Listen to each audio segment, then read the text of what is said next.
Voilà, je dis bonjour à ceux qui aujourd'hui nous regardent au travers du site de la Fédération des Assemblées de Dieu, à ceux qui nous écoutent sur RSV. Je vous salue dans le nom de Jésus. Nous sommes là ce matin pour ce moment où nous partageons la parole du Seigneur.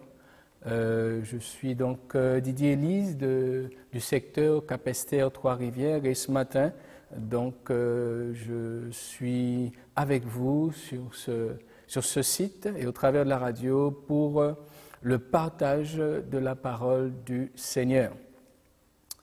Ce matin, les deux mots qui ont retenu mon attention dans la méditation et que je voudrais partager avec vous sont impacter et impliquer. Deux mots qui m'ont paru être des mots clés dans la marche chrétienne et des mots qui aujourd'hui, donc au travers de ce message, je voudrais faire ressortir avec vous.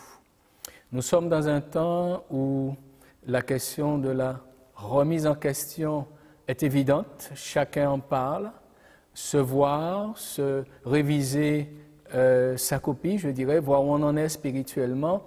Et au travers de ces deux mots, je voudrais que nous puissions en parler. Pour cela, nous allons faire une lecture dans le livre de Daniel au chapitre 9, Daniel dans l'Ancien Testament au chapitre 9.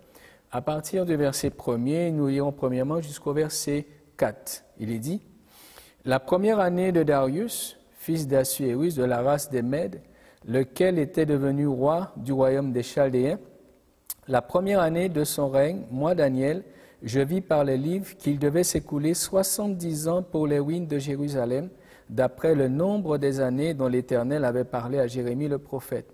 Je tournai ma face vers le Seigneur Dieu afin de recourir à la prière et aux supplications, en jeûnant et en prenant le sac et la sonde. Je priai l'Éternel mon Dieu et je lui fis cette confession.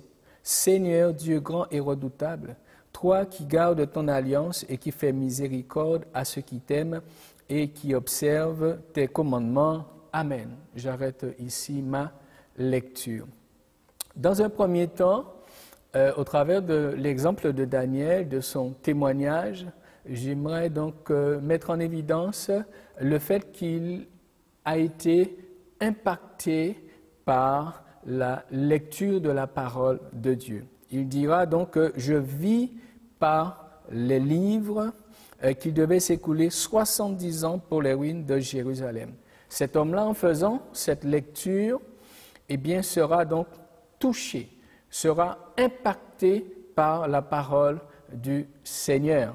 Il ne restera pas insensible. La Bible nous parle de Daniel comme étant, et tous les passages consacrés dans son livre, mettent en évidence que c'est un homme de prière, un homme de foi, un homme d'expérience, un homme d'engagement et quelqu'un qui n'a pas hésité à faire connaître sa foi et sa relation avec Dieu, bien qu'il était dans un contexte tout à fait difficile. Et ce passage nous montre, concernant la parole de Dieu elle-même, Daniel est un homme qui est resté sensible. Mais lors de cette lecture, il va être profondément interpellé. Il va être profondément secoué de par sa réaction. Nous le comprenons, nous le réalisons. Cette parole qu'il va lire dans les Écritures, cette parole ne va pas du tout le laisser indifférent. Il dit « Je vis par les livres ». Il va constater, il va réaliser, il va se rendre compte d'un certain nombre de choses. Vous savez, lorsque nous sommes dans l'épreuve, nous pouvons soit penser que c'est simplement une épreuve qui sera surmontée, je devrais garder la foi et persévérer, ça devrait aller. Je peux aussi, dans l'épreuve, ne voir que l'ennemi. Et Daniel pouvait aussi se dire à ce moment-là, voilà, nous sommes en captivité, voilà, nous connaissons des temps difficiles, il y a un ennemi et il faut absolument donc prier, intercéder pour que Dieu nous donne la victoire et qu'il nous libère de la puissance de cet ennemi. Mais il arrive bien souvent, et c'est le cas ici, que l'épreuve vienne directement de Dieu, ou que Dieu l'ait permis, ou vienne directement de Dieu. Et ici, Daniel va se rendre compte que cette situation, c'est une situation qui vient directement de Dieu. Dieu l'a envoyé, Dieu l'a décidé, Dieu l'a permise. Voilà qu'ils sont en captivité. Ce n'est pas l'ennemi qui a fait ce qu'il voulait. Ce n'est pas comme cela un vent d'épreuve qui soufflait. Mais c'est vraiment Dieu qui a permis cela, qui a décidé cette situation.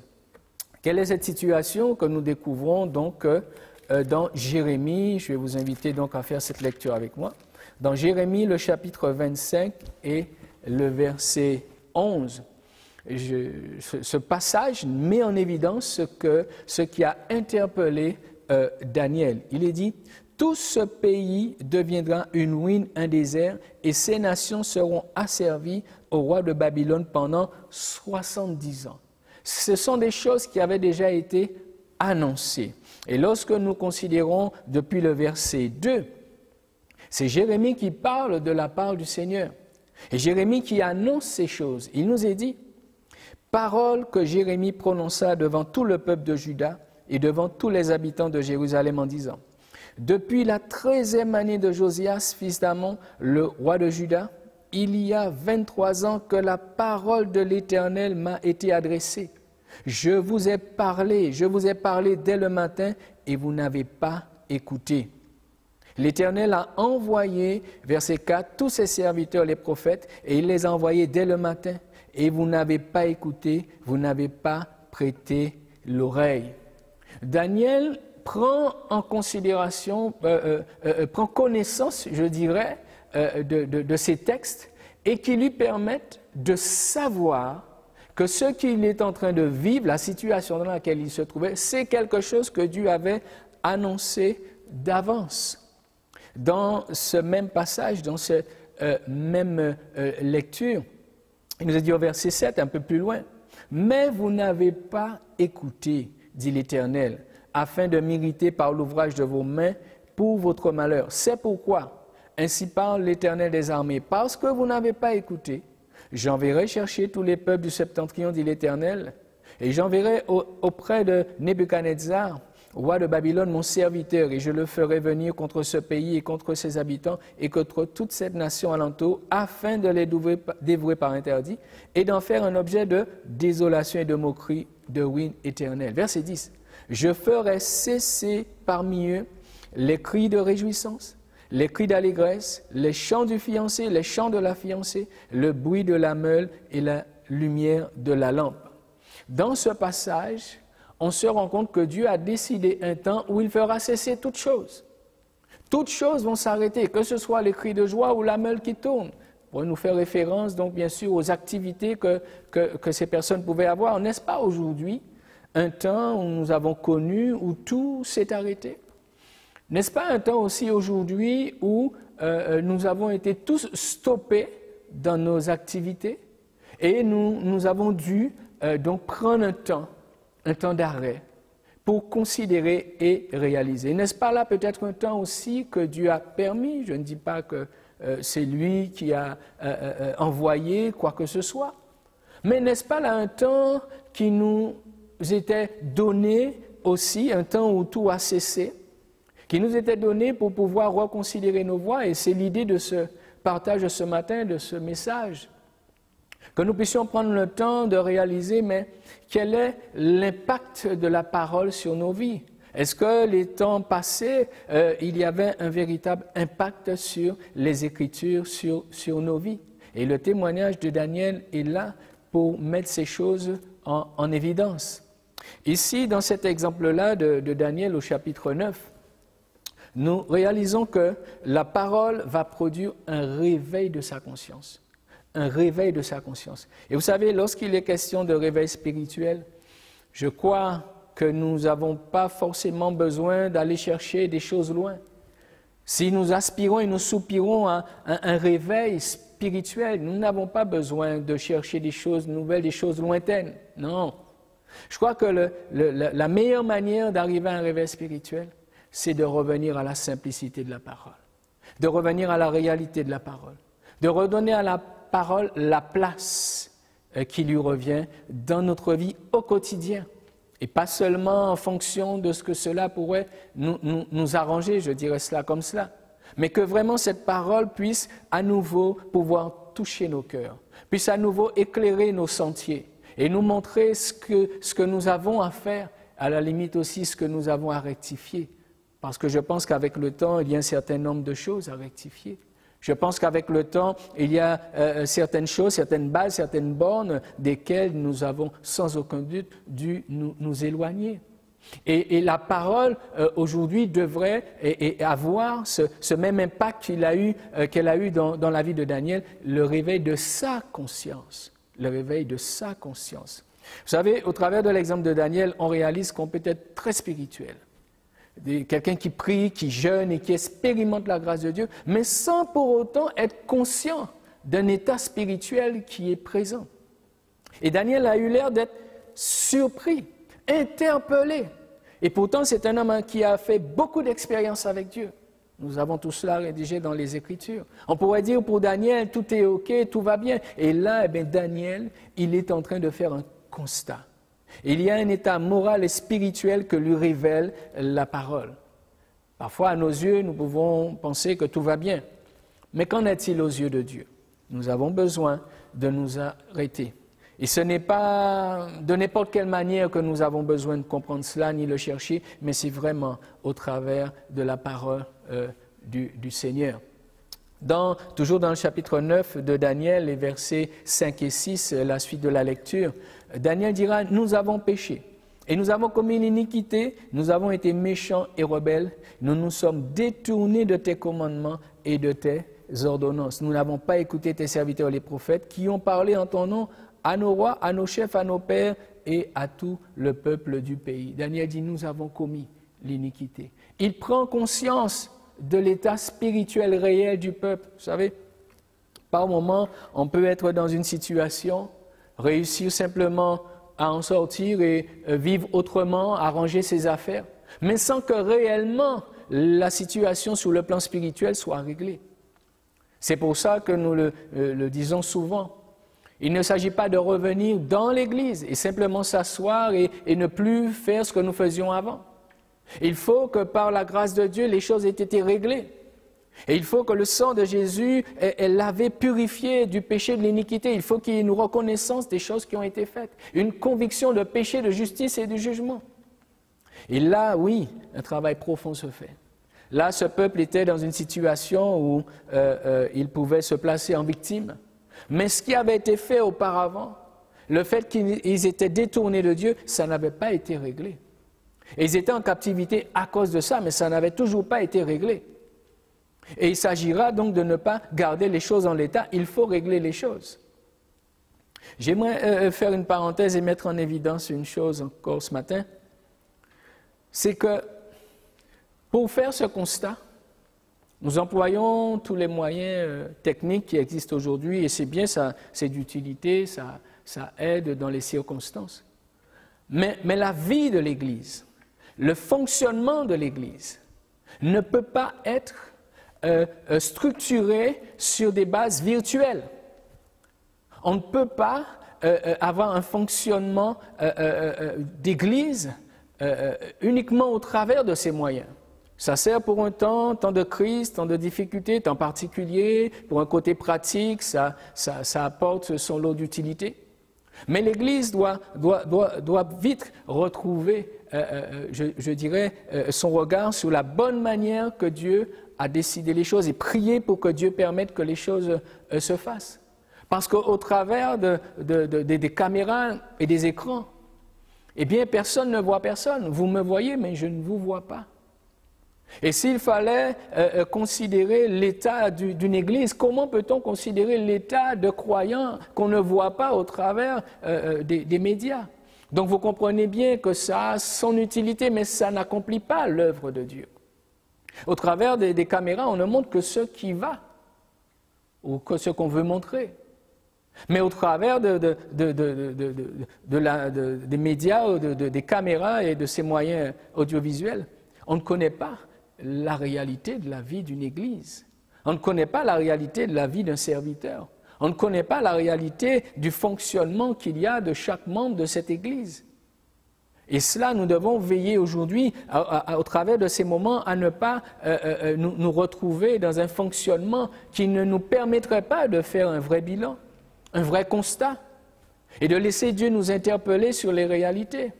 Il nous faut faire attention et mettre chaque chose à leur place. Vous savez, le modernisme, ça apporte certains avantages, mais en même temps, ça enlève tellement de choses. Il y a tellement de valeurs humaines, tellement de choses qui sont perdues par rapport à tout ce qui est du modernisme. Aujourd'hui, on parle même de consultation médicale en ligne. Chacun voit ses affaires à sa manière. Mais nous perdons quelque chose d'humanité, nous perdons quelque chose du toucher. Et je crois que nous avons besoin de veiller. Ce temps-là est un temps à double tranchant. À la fois, bien sûr, nous pouvons considérer des choses que Dieu peut nous dire au travers de cela, mais à la fois aussi, c'est un temps qui nous contraint dans certaines choses et nous avons besoin de vraiment veiller à garder un équilibre et à ne pas rentrer dans une chose ou une autre qui ne serait pas conforme à ce que Dieu attendrait. Et c'est encore la parole de Dieu qui est là pour nous dire les choses. Lorsque nous lisons dans Hébreux, le chapitre 10, à partir du verset 23, qu'est-ce qu'il nous est dit? « Retenons fermement la profession de notre espérance, car celui qui a fait la promesse est fidèle. Veillons les uns sur les autres pour nous exciter à l'amour et aux bonnes œuvres. N'abandonnons pas notre assemblée, comme c'est la coutume de quelques-uns, mais exhortons-nous réciproquement, et cela d'autant plus que vous voyez s'approcher le jour. » Sinon, on dit, au contraire, plus nous voyons s'approcher le jour, plus les choses deviennent difficiles, plus les croyants ont besoin d'être soudés, plus les croyants ont besoin d'être unis, plus ils ont besoin de trouver le moyen de se tenir la main dans la main et d'exprimer, d'exercer cet amour, cette exhortation réciproque. Et il dit cela d'autant plus que vous voyez s'approcher le jour. Au verset 26, il nous dit, « Car si nous péchons volontairement », je ne m'attarde pas sur ce que le verset 26 dit exactement, mais lorsqu'un bien-aimé s'écarte et tombe dans le péché, ce n'est pas au travers de la caméra que je le verrai. C'est parce que j'ai une relation avec. C'est parce que je constate son absence dans l'Église. C'est parce que quand je l'appelle, je réalise qu'il y a quelque chose qui a changé. C'est parce que quand je vais le visiter, eh bien, je vais me rendre compte qu'il y a quelque chose qui ne va pas. Le Seigneur va m'interpeller, mais il va falloir que j'aille le voir. Donc, c'est vraiment important de réaliser que nous avons besoin de rester le plus possible collés aux Écritures. Il nous faut être dedans et que Dieu nous dise, non, voilà comment je voudrais que vous puissiez fonctionner. Daniel, lui, il dit donc, nous avons péché, nous avons commis l'iniquité. Que nous disent les Écritures dans Matthieu chapitre 24 ? Matthieu chapitre 24, qu'est-ce qui nous est dit au verset 12 ? Et parce que l'iniquité se sera accrue, l'amour du plus grand nombre se refroidira. Mais celui qui persévérera jusqu'à la fin sera sauvé. Ce passage nous parle d'iniquité aussi dans ce temps-là. Est-ce que nous l'avons remarqué? Je crois que oui. Est-ce que nous l'avons constaté? Je crois que oui. Et il dit en même temps que l'iniquité grandit, l'amour du plus grand nombre se refroidit. Est-ce que nous l'avons constaté? Je crois que oui. Donc, ça veut dire que nous avons fait un constat qui pourrait être similaire à celui donc, de Daniel, mais quel impact a la parole? Est-ce qu'on fait juste le constat et on s'arrête à ça? Il est important de considérer les Écritures pour se laisser interpeller par Dieu, par sa parole. Mais qu'est-ce que Jésus nous dit aussi dans Jean chapitre 15? Jean chapitre 15. Il y a toujours avec Dieu de quoi rééquilibrer et que nous puissions savoir sans cesse quoi faire. Matthieu 24 n'est pas une raison pour nous de dire, eh bien le Seigneur l'avait déjà prévu, c'est comme ça.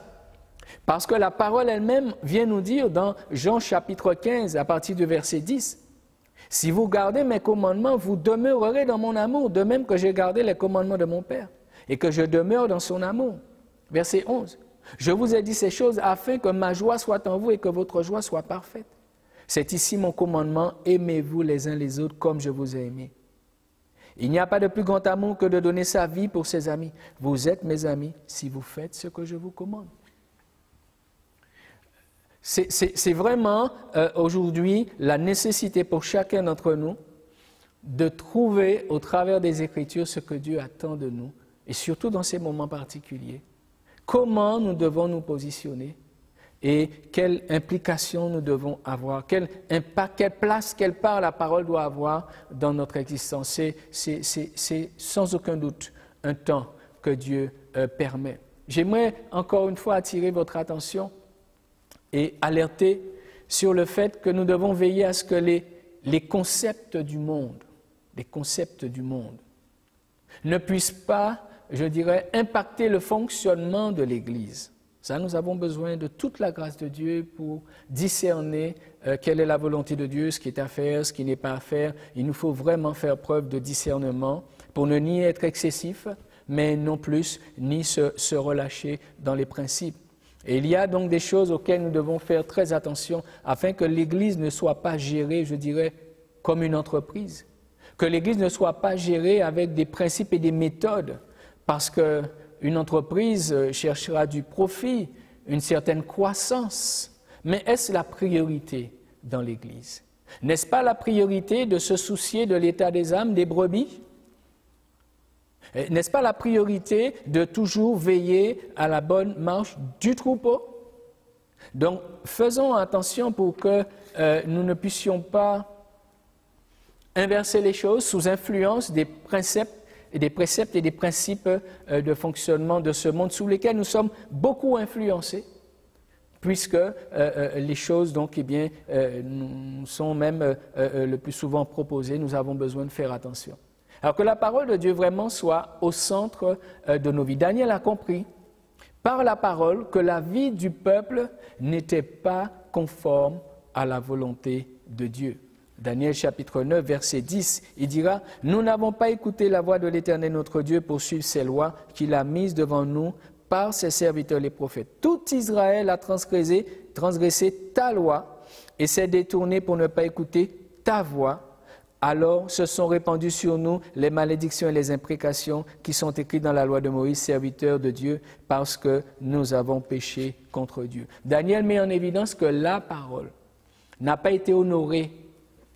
La parole qu'ils ont reçue, et nous l'avons lu dans Jérémie, depuis longtemps les paroles sont dites et répétées. Vous savez, des fois, Dieu a l'air de répéter les mêmes choses. Il y a une bien-aimée qui me disait, voilà chaque serviteur qui est passé dans l'église où elle est, ils ont tous dit au moins la même chose. Soyez les imitateurs de Christ. Et elle me disait, mais à la longue, ils entendent toujours les mêmes choses. Je lui ai dit, ouais, mais tu peux aussi te dire que si vous n'avez toujours pas compris une parole de Dieu, et notamment celle-là, Dieu permet que sans ses serviteurs se soient consultés, qu'ils vous disent les mêmes paroles. Ça veut dire qu'il y a un objectif à atteindre. Ça veut dire que la parole n'a pas encore fait son œuvre. Et par moments, c'est vrai, on peut se lasser d'entendre les mêmes paroles. Par moments, on se dit, bon, ben ça, je connais déjà. Au point que certaines personnes ont délaissé les Écritures et voilà, ne viennent même plus, ne consultent plus même la parole, puisqu'ils disent que je connais. Mais n'oubliez pas que la parole se révèle et qu'au travers d'un même verset, Dieu peut vous révéler une chose simple, mais combien profonde. Au travers d'un même exemple, Dieu peut vous interpeller d'une manière que vous n'avez jamais été interpellé. Considérez Daniel, cet homme qui connaissait Dieu et qui était fidèle avec le Seigneur. Daniel a été interpellé par cette parole. Laissez-vous interpeller par la parole du Seigneur. Et dans le texte de Jérémie, nous l'avons vu dès longtemps, le Seigneur a parlé, il a répété les choses. Mais le peuple n'a point porté attention.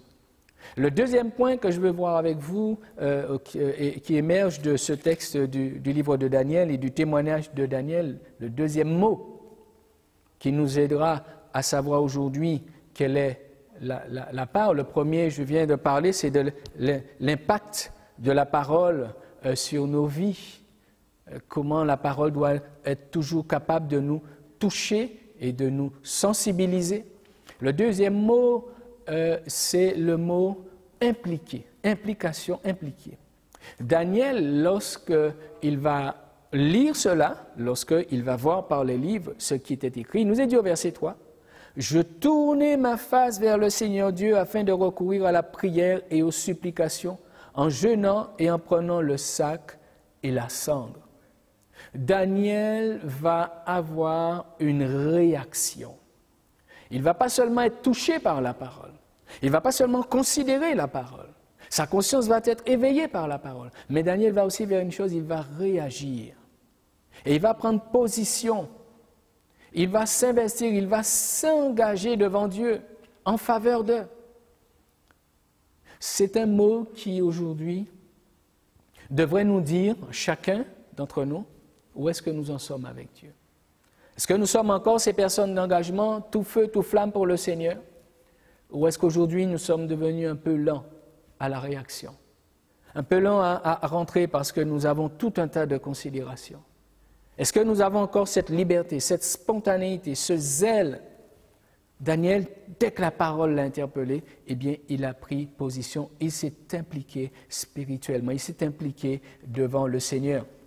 Pourtant, Daniel pouvait dire que, en fait, tout le monde est concerné. Eh bien, ce texte nous fait comprendre que Daniel ne va pas aller chercher de coupables. Daniel ne va pas essayer de trouver, mais qui est responsable, pourquoi nous sommes dans cet état, pourquoi. Il va citer en réalité bien que tout le monde est concerné. Lorsque nous lisons le verset 6, il est écrit dans Daniel 9, « Nous n'avons pas écouté tes serviteurs les prophètes qui ont parlé en ton nom à nos rois, à nos chefs, à nos pères et à tout le peuple du pays. » Donc tout le monde est concerné. Bien-aimés, j'ai envie de dire aujourd'hui, tout le monde est concerné. Nous pourrions dire, un tel n'a pas fait sa part, celui-là, ok, d'accord, oui, il y a bien ces réalités. Mais aujourd'hui, tout le monde est concerné. Vous avez vu le Covid? Tout le monde concerné. Les grands, les petits, voilà, quelques pays que ce soit, qui soient chrétiens, tout le monde est concerné. Il y a des moments où ce n'est pas une question seulement de responsabilité. Mais il y a des moments, c'est une question de savoir qu'est-ce que moi je fais à partir du constat qui est devant moi. Comment je réagis, moi, premièrement? La Bible nous dit, avant d'enlever la paille dans l'œil de l'autre, enlève d'abord ta poutre. Nous avons bien souvent une poutre premièrement enlevée. Les principes bibliques sont là, ils fonctionnent toujours. Si nous les respectons, nous arrivons toujours à un bon résultat. Nous verrons toujours la main de Dieu. Il s'agit pour chacun d'entre nous de se sentir concerné. Tout le monde est affecté par la chose. Et ça ne nous avancera peut-être pas plus que ça, que de chercher certaines responsabilités. C'est nécessaire dans une certaine mesure pour les choses, bien sûr, mais j'ai envie de dire, il y a une réaction personnelle à avoir d'abord. Parce que le problème, il touche tout le monde, il est général et il est à tous les niveaux. Dans sa réaction, Daniel va s'adonner à la prière, au jeûne. Il va prendre le sac, la sonde. Donc il va vraiment, vraiment s'investir spirituellement, humainement. Il va s'impliquer profondément parce qu'il réalise et il veut. Lorsque nous lisons l'ensemble des Écritures, nous pouvons considérer qu'il y a au moins deux manières, deux domaines où nous devons réagir et qui sont complémentaires. Voilà. À la fois le domaine spirituel, bien sûr, comme Daniel, quand il y a quelque chose, il nous faut être en prière. Il nous faut chercher la face de Dieu, il nous faut prier.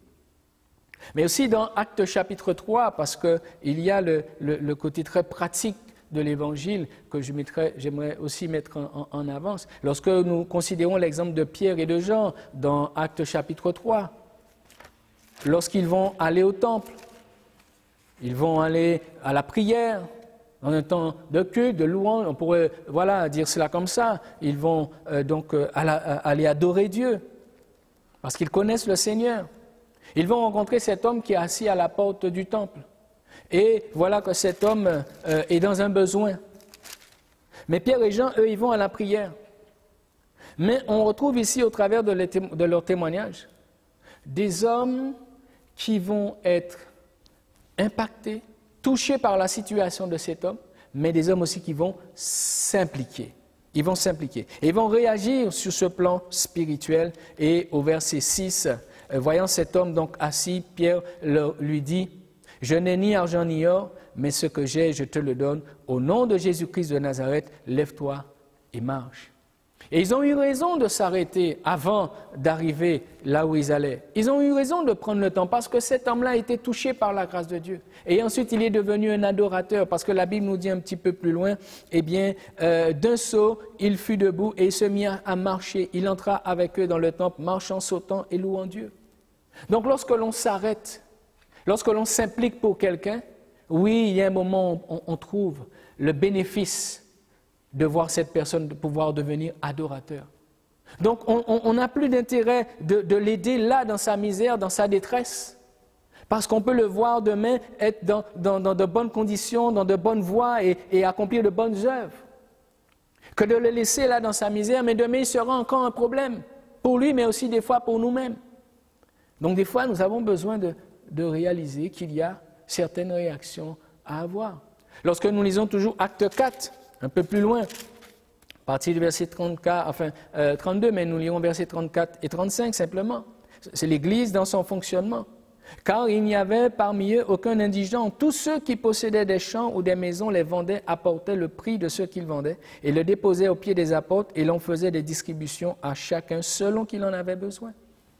Il y avait une implication. Il y avait quelque chose de très pratique dans leur fonctionnement. Je ne dis pas que ça a disparu, attention. Je suis simplement là pour nous rappeler certains aspects du fonctionnement de l'Église. Et qui peut-être avec le temps, l'amour du plus grand nombre s'est refroidi. C'est nécessaire de rappeler ces paroles et d'espérer que vos cœurs soient sensibilisés pour ceux qui ne le font pas encore. Je bénis Dieu pour tous ceux qui le font.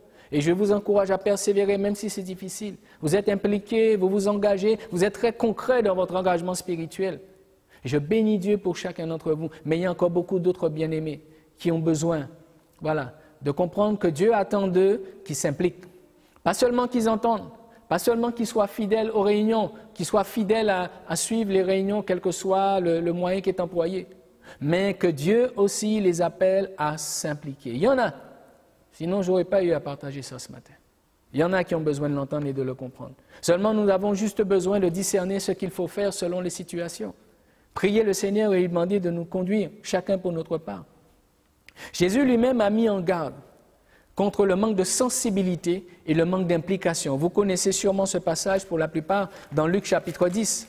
Lorsque ces deux hommes vont monter au temple, le sacrificateur et le lévite, il est dit fortuitement, un sacrificateur descendait par le même chemin ayant vu cet homme passa outre. Un lévite qui arriva aussi dans ce lieu, l'ayant vu, passa outre. Verset 33. Mais un Samaritain qui voyageait, étant venu là, fut ému de compassion lorsqu'il le vit. Il s'approcha et banda ses plaies en y versant de l'huile et du vin. Puis il le mit sur sa propre monture, le conduisit à une hôtellerie et prit soin de lui. Implication. Deux hommes, sacrificateurs et lévites, des responsables, ce qu'on pourrait dire des prédicateurs, des chantres, des personnes qui n'ont quand même pas n'importe quelle responsabilité. C'est ceux-là dont Jésus prend l'exemple. Et pour dire, voilà, ces hommes-là, ils sont tellement dans leur routine de fonctionnement que celui-là, il vient pour prêcher, eh bien, il ne voit personne. Celui-là, il vient pour faire son culte, il ne voit personne. C'est son service point trait. Est-ce que réellement, c'est comme ça que Dieu nous invite à faire les choses? Est-ce que réellement, c'est cela, organiser très très bien les choses pour que les choses se passent bien sans avoir forcément une implication avec ceux qui sont là avec nous, avec ceux que nous rencontrons sur le chemin? Jésus a donné cet exemple-là. Il a donné ce témoignage dans la parole. Et les Écritures, le Nouveau Testament nous emmène. L'apôtre Paul, si vous considérez son fonctionnement et comment les apôtres lui avaient dit les choses, ait bien soin des pauvres. Et Paul, dans tout ce qu'il faisait, il pensait aux pauvres. Dans tout ce qu'il faisait, il n'était pas un homme que dans un aspect très spirituel de la chose, non. C'était un homme qui était avec tout le monde. Il était au niveau de tout le monde. Il y a les prédicateurs, les anciens, les pasteurs, les chantres, ceux qui ont une responsabilité importante. Mais il y a aussi chaque croyant, chaque responsable. Est-ce que votre service ne vous permet pas d'avoir du temps? Je crois qu'il nous faut faire un petit peu attention à ça. Que les responsabilités et le service spirituel là ne nous éloignent pas des gens. Ce ne serait pas bon pour l'Évangile. Ce ne serait pas bon pour l'œuvre de Dieu. Parce que l'œuvre de Dieu, c'est d'abord prendre soin des des personnes. Et on pourrait dire que depuis quelque temps, le Covid nous a fait sortir de nos murs. Donc si certains étaient pris dans la routine du fonctionnement, aujourd'hui la routine elle est coupée. Il n'y a plus de routine. Sauf qu'on peut retomber dans une routine encore au travers d'autres choses, mais enfin bref. Mais en tout cas, nous sommes à l'extérieur des murs de l'Église. Est-ce que nous voyons un peu mieux maintenant? Est-ce que nous considérons un peu mieux les choses? Beaucoup sont trouvés devant leur téléviseur et à un moment donné ne pouvaient plus écouter les informations parce que comptabiliser les morts, c'était la détresse et même ça a joué sur beaucoup. C'est pour ça à une certaine époque je disais, écoutez, ne passez pas votre temps devant les informations parce que le plus souvent ça affecte votre foi. Passez plus de temps, certains ne l'avaient pas compris, mais vous vous rendez compte aujourd'hui, tous ceux qui ont essayé de comprendre ce qui se passait, ils ont plutôt été déstabilisés. Donc c'est très important pour nous d'être véatifs, à rester dans ce que le Seigneur, lui, il a établi. Mais en tout cas, ce Covid a ce côté positif, c'est qu'il a fait que nous soyons sortis des murs de l'Église. Et que là, nous sommes confrontés, je dirais, un peu plus conscients des réalités, et notre spiritualité et notre fonctionnement devraient tenir compte de plus en plus de ces réalités. Et comme beaucoup le souhaitent, que nous puissions avoir un fonctionnement qui ne soit plus le même qu'avant, ou en tout cas qui ait apporté certains points, ou ramené certains points, ce serait une bonne chose. Ce serait vraiment une bonne chose, que nous puissions prendre en considération ces choses-là. Parce qu'avec Dieu, toutes choses concourent. Il n'y a pas de choses qui soient faites comme cela, à la légère. Dieu tient tout entre ses mains. J'ai noté sur ma feuille qu'il ne s'agit pas, bien sûr, pour une personne de sauver la terre entière. C'est-à-dire, vous allez vous lever, vous allez essayer de régler tous les problèmes de la terre. Il ne s'agit pas de ça. Mais il s'agit simplement de répondre à des besoins que Dieu nous montre et avec les moyens que Dieu nous donne.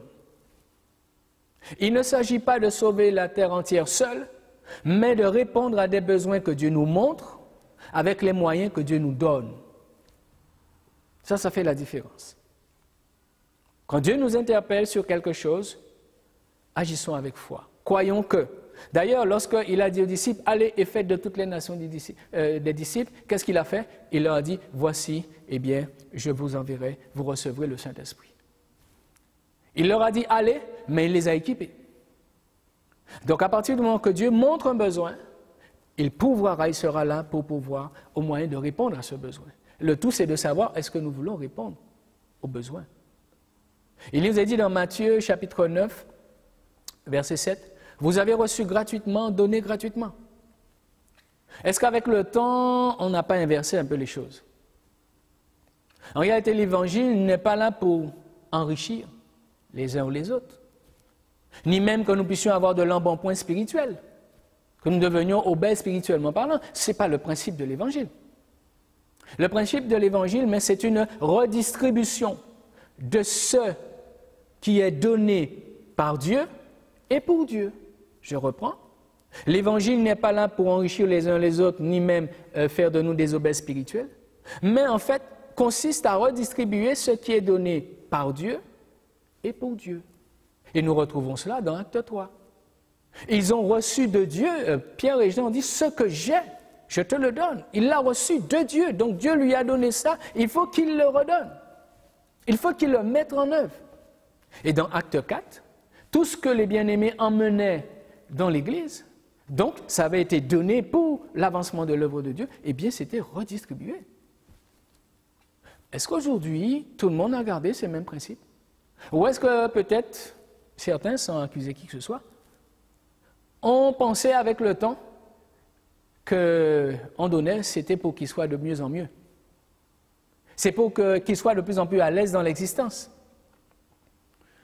J'ai noté, il ne devrait jamais y avoir de serviteurs riches ou millionnaires. On entend des gens qui sont dans ce domaine-là.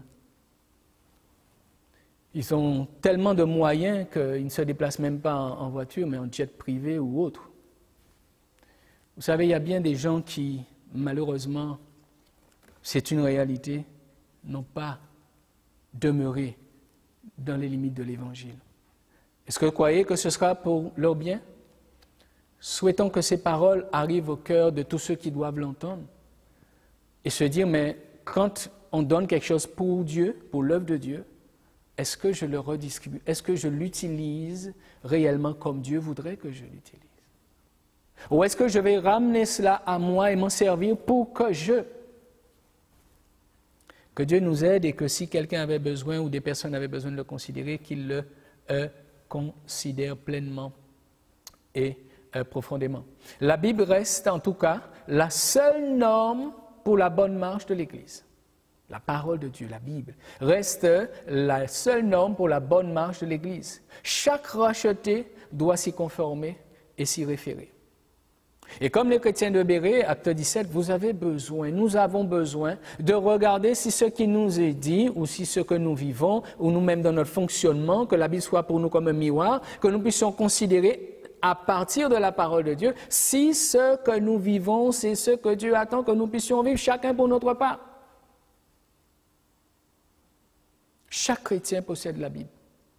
Chaque individu possède pratiquement la parole de Dieu. Donc ça veut dire que nous avons les moyens jour après jour, mais il faut simplement s'arrêter pour la consulter, la lire, la méditer et décider de la mettre en pratique. Il est écrit, et j'arrive vers la fin, dans Romains chapitre 12, verset 2, « Ne vous conformez pas au siècle présent, mais soyez transformés par le renouvellement de l'intelligence, afin que vous sachiez quelle est la volonté de Dieu, ce qui est bon, agréable et parfait. » Ce qui est bon, agréable et parfait, afin que vous puissions le faire. Nous sommes dans un siècle de consommation. Nous sommes dans un siècle de consommation. Et même dans le domaine spirituel, on cherche à consommer énormément. Énormément. Donc beaucoup de consommateurs, de téléspectateurs, de consommateurs, mais peut-être peu d'acteurs. Peu de personnes qui s'impliquent, ou pas suffisamment en tout cas. En conclusion, Daniel a compris que la captivité était liée à une non-conformité à la parole de Dieu et à la volonté de Dieu. Daniel 9, pour terminer, verset 13, Daniel 9, verset 13. Dernier verset que je veux considérer avec vous. Il est dit, « Comme cela est écrit dans la loi de Moïse, toute cette calamité est venue sur nous, et nous n'avons pas imploré l'Éternel notre Dieu. Nous ne nous sommes pas détournés de nos iniquités, et nous n'avons pas été attentifs à ta vérité. » Nous n'avons pas imploré l'Éternel. Avons-nous cherché suffisamment Dieu? Lorsqu'il y a une situation difficile, est-ce que nous attendons simplement que ça passe, un peu comme nous le faisons là? Nous attendons que ça passe, que ça reprenne, tout le monde guette les moyens, et puis voilà, de plus en plus, les choses reprennent. Est-ce que c'était juste cela, ou est-ce qu'il n'était pas nécessaire de pouvoir prendre le temps de chercher profondément Dieu? Sans aucun doute, beaucoup l'ont fait. Gloire à Dieu pour cela. Mais je crois que l'ensemble du peuple ne l'a pas fait, et que tous ceux qui devaient le faire ne l'ont peut-être pas fait. Beaucoup ont dû ce témoignage, qu'ils ont beaucoup été interpellés, ils ont appris des choses, ils ont été conscients des choses, ils ont cherché à ce que Dieu les éclaire. Est-ce que tout le monde a saisi ce moment-là? Est-ce que tout le monde a vécu ce moment-là avec le recul et un temps de recherche de Dieu? Daniel, en tout cas, il fait le constat, nous n'avons pas imploré l'Éternel, notre Dieu. Nous ne sommes pas détournés de nos iniquités et nous n'avons pas été attentifs à ta vérité.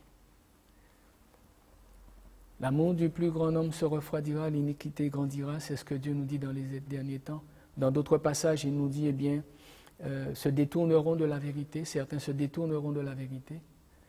Bien-aimés et amis, vous qui êtes là et qui écoutez, tout ce que je peux souhaiter, c'est que le témoignage de Daniel puisse nous aider à réaliser quelle est la place, quelle est la part de la parole, quelle est la place des Écritures dans nos vies, quel impact que cette parole a sur nos vies et quelle est notre implication. Ceux qui le sont, gloire à Dieu, tenez bon, persévérez. Ceux qui ne le sont pas, je vous en prie ce matin, en ce moment, prenez le temps. Prenez le temps de considérer les choses. Lisez la parole, un peu plus que vous ne le faisiez, mais lisez-la dans l'idée avec un cœur suffisamment disposé pour permettre à Dieu de se révéler. Dieu prend son temps pour se révéler. Des fois, ce n'est pas en un jour. On voudrait que tout de suite ça se fasse. Non, Dieu n'est pas pressé comme nous sommes pressés. Au contraire, il voudrait nous apprendre à prendre du temps. et nous dire, mais voilà, prends le temps de me chercher, invoque-moi et je te répondrai. Je serai là, je vais te répondre. Parce que ceux qui me cherchent, je me révèle à eux. C'est le Dieu que nous servons, il est fidèle. C'est un Dieu de vérité, il l'a dit, il le fera. Alors que Dieu puisse nous aider, chacun pour notre part. Je ne suis pas plus, tu n'en es pas plus. C'est chacun pour notre part que nous puissions prendre le temps de chercher Dieu et de le laisser éclairer nos cœurs pour nous-mêmes, notre état moral, mais aussi ce pays, cette vie. Et si vous faites le même constat, eh bien, j'aimerais vous dire que votre réaction sera déterminante pour vous, pour votre famille, pour votre Église et pour votre pays. Que Dieu donc bénisse chacun d'entre nous. Seigneur, nous te rendons grâce et gloire et te remercions pour ta fidélité et ta bonté. Tu es venu, Seigneur mon Dieu, afin de nous éclairer sur notre état, sur nos vies, sur nos cœurs. Et aujourd'hui encore, dans ces périodes qui restent troublées sur la terre entière, à plus d'un titre et dans toutes sortes de domaines, Seigneur, oui, nous avons besoin de toi, nous avons besoin de plus en plus de toi, nous avons besoin de ta parole, nous avons besoin de l'aide du Saint-Esprit. C'est pourquoi, Seigneur, viens nous éclairer. Daniel t'a prié, il a cherché ta face, Seigneur, nous te prions et nous te demandons, viens nous éclairer, viens nous conduire, viens nous guider, viens nous transformer, viens bénir nos cœurs, viens bénir nos âmes, viens nous révéler encore, Seigneur mon Dieu, comment toi tu vois les choses. Viens nous donner ce regard spirituel, viens nous donner ce regard sur les choses, afin que nous puissions, Seigneur mon Dieu, gérer nos vies, nos actions et nos réactions, et que cela puisse glorifier ton nom et emmener une grande bénédiction sur l'Église, sur nos familles et sur le pays. Sois béni, sois remercié, Père, au nom de Jésus. Amen. Que Dieu soit béni.